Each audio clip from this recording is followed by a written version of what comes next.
Hi, bossing! Let me greet you a happy birthday. A blessed birthday to you. Totoo nga ang sabi ni King David sa Bible. Sabi niya dun sa Psalms 118 verse 24. This is the day that the Lord has made, and we will rejoice and be glad in it. I am blessed and very much thankful for the Lord and for your life. As much as I want to celebrate your 30th birthday with you today, I can't. So it makes me sad, happy, and excited all at the same time. Alam ko, temporary lang to, pero bahagi ito ng love story natin na ang Lord mismo ang may akda. Napakaraming wishes at prayers ang gusto ko sabihin sa iyo. Pero hindi sapat ang mga salita para magpasalamat sa Lord at sa buhay mo dahil naging parte ka ng buhay ko sa loob ng 8 taon. Bawat araw, buwan at taon ay isang panibagong pagkakataon para mag-celebrate ng kabutihan ng Lord sa buhay natin.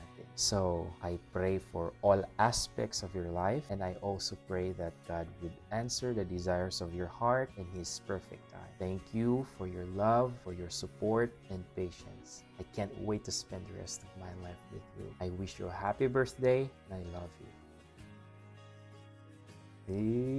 Oops, akala mo tapos na no? Meron pang dugtong itong greetings ko. This time, diyan ka muna. Sit back and relax. Dahil meron akong mga kaibigan na gustong bumati ng happy birthday sa'yo. Galing pa sila sa kabilang panig ng mundo. Kaya sana magustuhan mo. Okay? So, ito na sila. Happy birthday! Happy birthday! Joyce! Joyce! We love you! We love you! Wow!